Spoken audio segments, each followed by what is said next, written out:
Welcome to the Boys and Ivy Chicago Cubs podcast.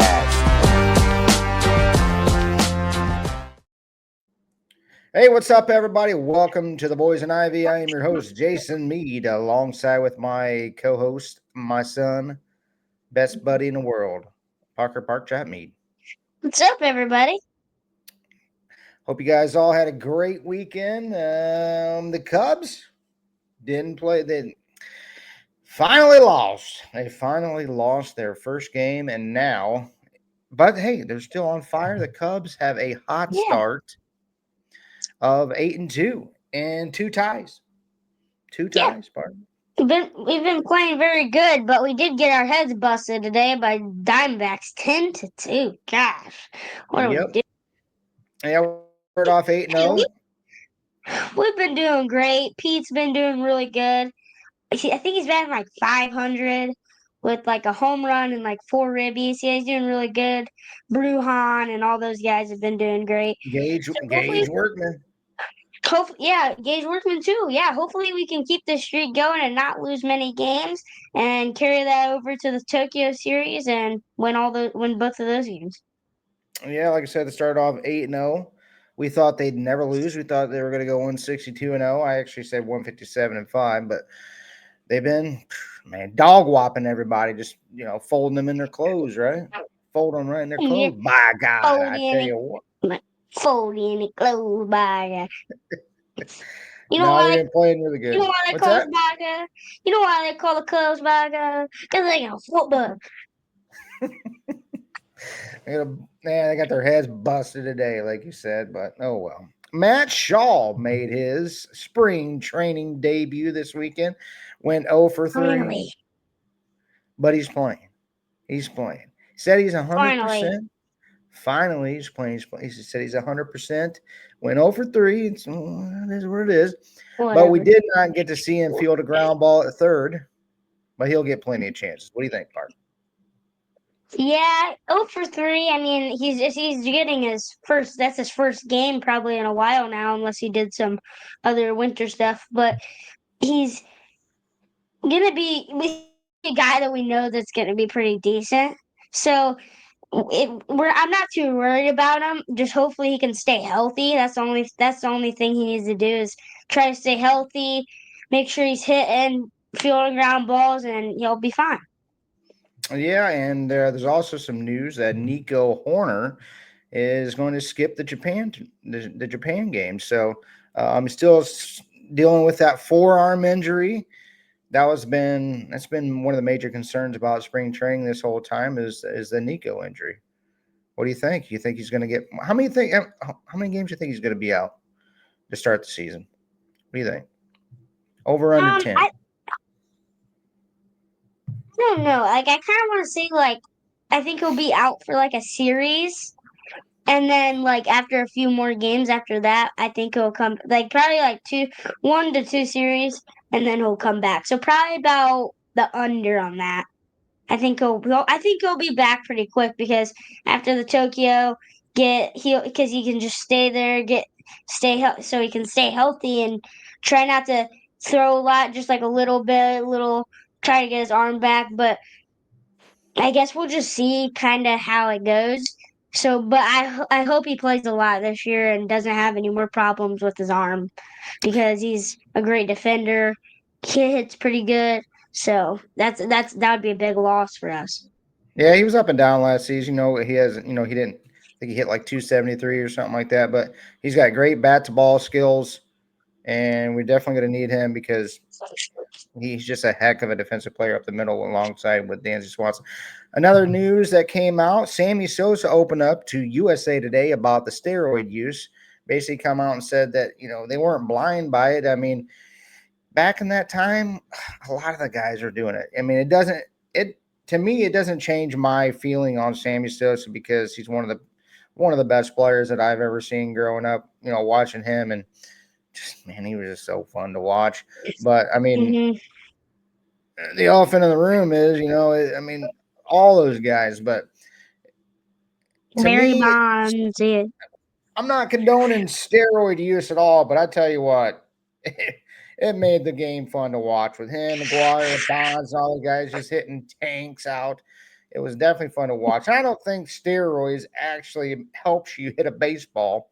I think Nah, a lot of those guys, I think a lot of those guys use it for recovery more than anything. But I mean, you know, I don't know. I just yeah, who I think knows? Sammy But Sosa needs to be in the Hall of Fame, but he did open up oh yeah, about it. He didn't technically say that he did it, but he kind of hinted around like he did it. So I think we all know. We all know. The yeah, fifth. Go ahead, bud. yeah. I mean, you gotta look at those other guys like Mark McGuire and Barry Bonds. Like that isn't that why Barry Bonds isn't like in the all that like stuff? Like Yeah. he's not in the Hall of Fame or something because they think he did. I don't know. Is Mark McGuire in the Hall of Fame Nope. or did he get like? Nope. None of those Like, guys. Roger Clemens either. No, there's never been a better baseball player to me than Barry Bonds. That guy was an come on, absolute man. monster. He was. I think he was a Hall of Famer before that stuff. So moving on to the fifth spot of the starting rotation is still up for grabs. Colin Ray had a heck of an outing the other day. Ben Brown looked pretty good, and Brad Keller is probably going to come down to one of those three guys that's going to replace Javier Assad in the rotation. We'll see what happens. I think it's more leaning towards Colin Ray.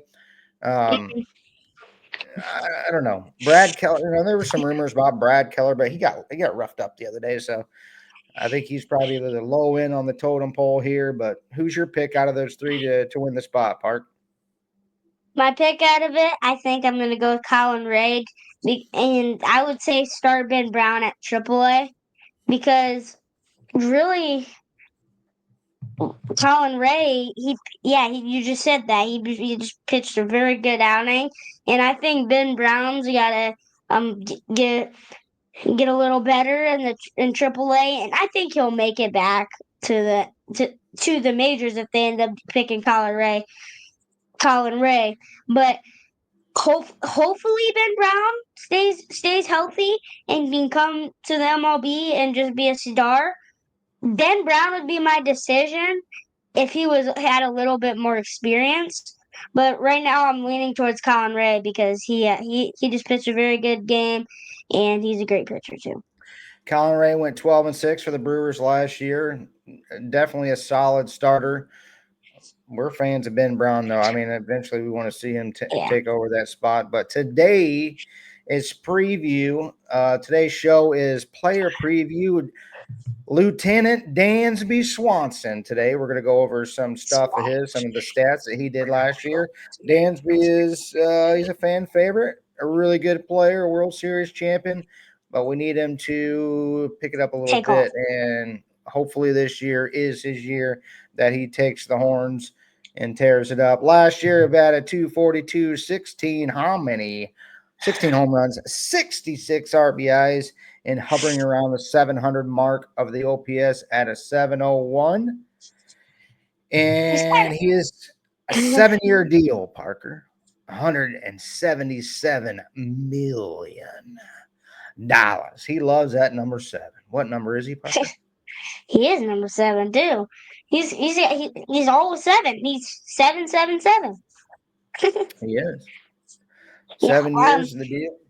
He was kind of like an up and down last year, I feel like, because in April he batted 235 with the OPS of 636, and then in May he had a 155 batting average, and then his OPS was 476, and then in June he had a 237 average, and his OPS was 758, and then July was 225 average with a 578 with a 578 OPS. And then August 261 OPS of 783. And then September was his best year or was his best month at all with a 303 batting average and an 856 OPS. Yeah, if we can get him in the September numbers, that'd be great. But it was a little bit too late in the season by then. We were pretty much out of it by then. But hopefully Dan's can pick it up because when we got him from the Braves, He was a 5.7 WAR player. Now he dropped all the way to a 4. So hopefully, he can pick it up a little bit because if we get any kind of production with his bat between him and Nico in this lineup, I think the Cubs are going to be doing some major things this year. I think our World Series chances definitely go up. But like you said, that one, what was the month that he had the bad month? What was it? Was it April or May? It was May May 155 average with a 155. 476 OPS.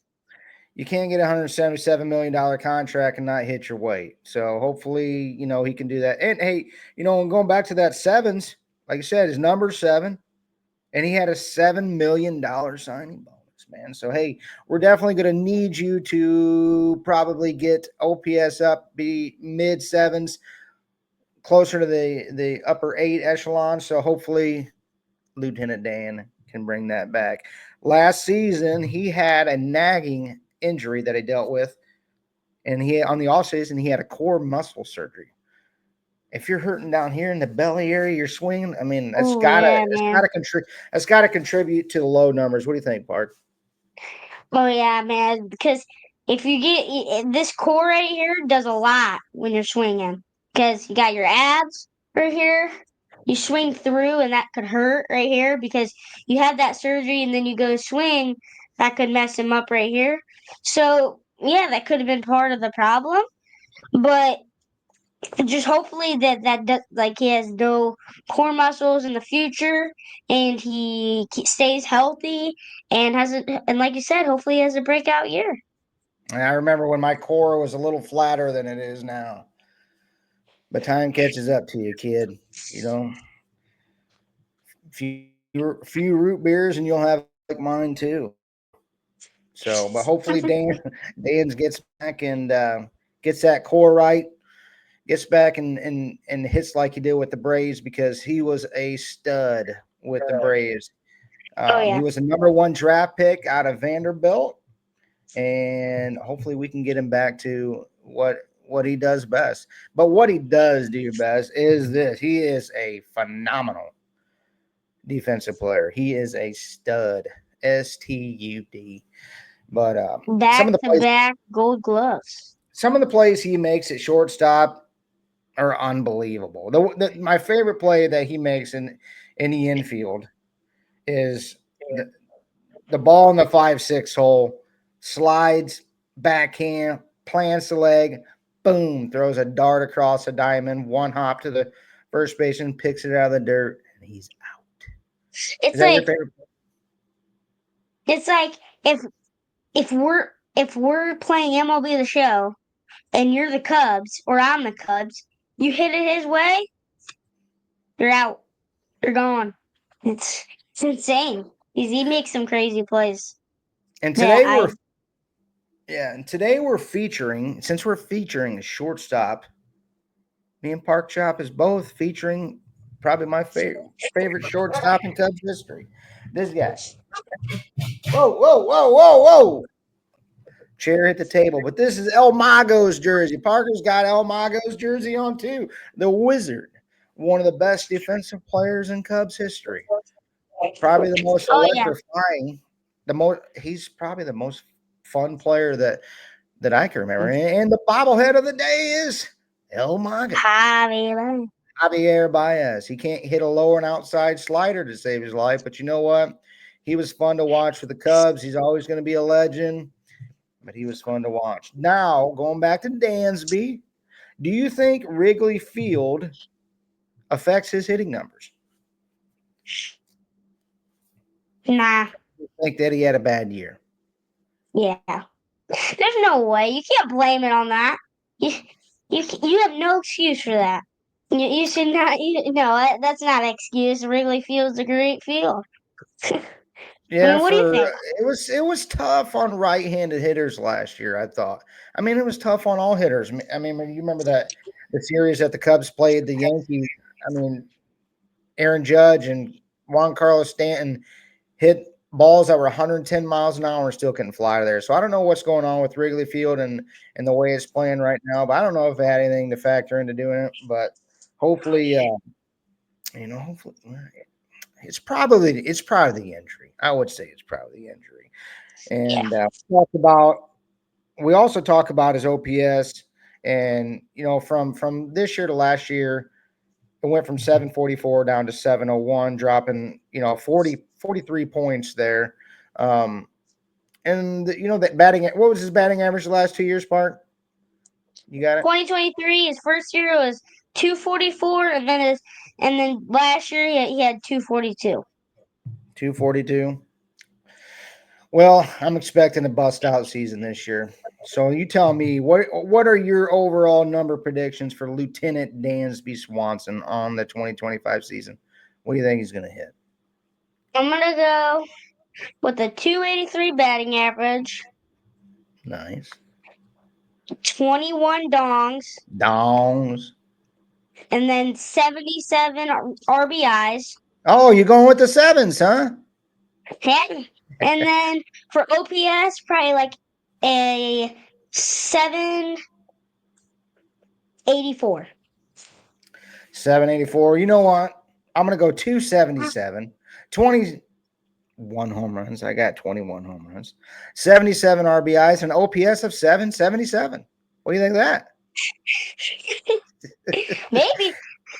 Sevens are wild. Dansby number 7. You should have wore your Dansby Swanson jersey for this show, right? This is the Dansby Swanson show.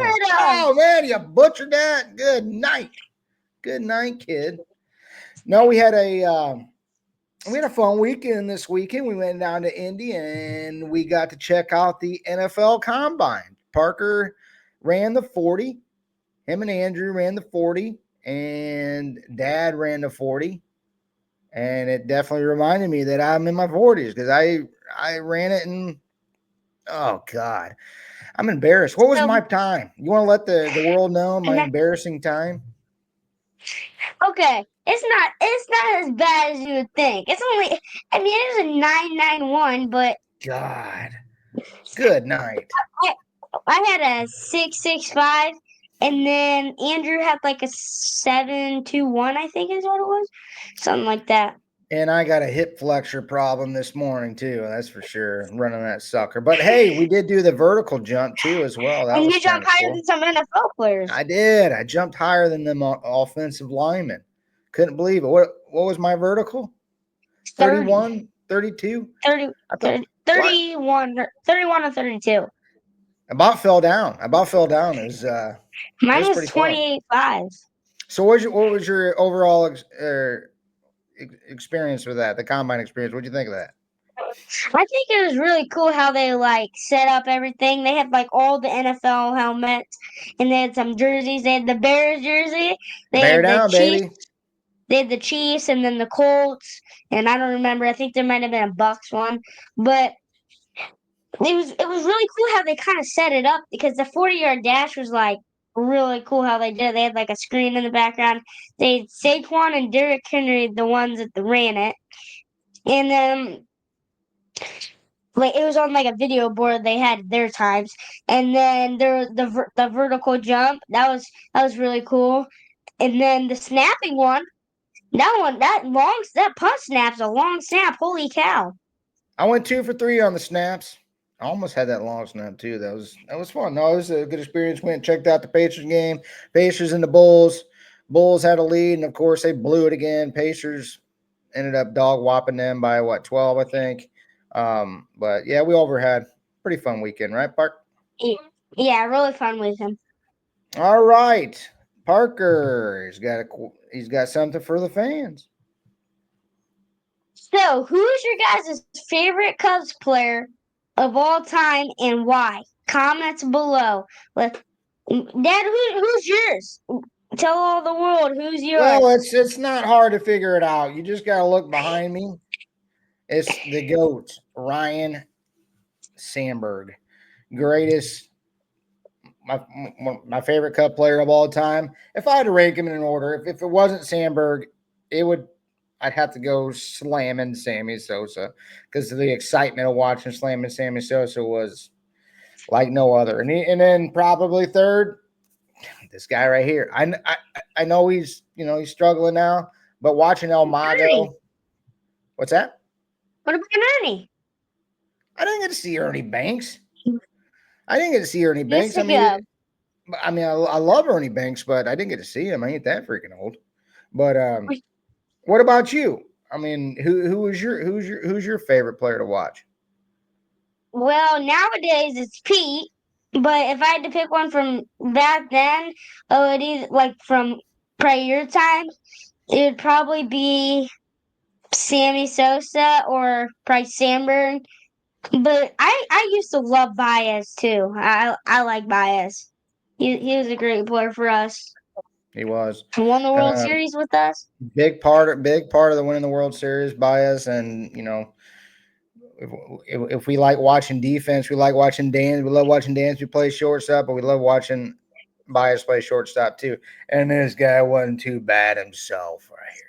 The GOAT, the Rhino. But yeah, like I said, comment below who is your favorite Cubs player of all time and why.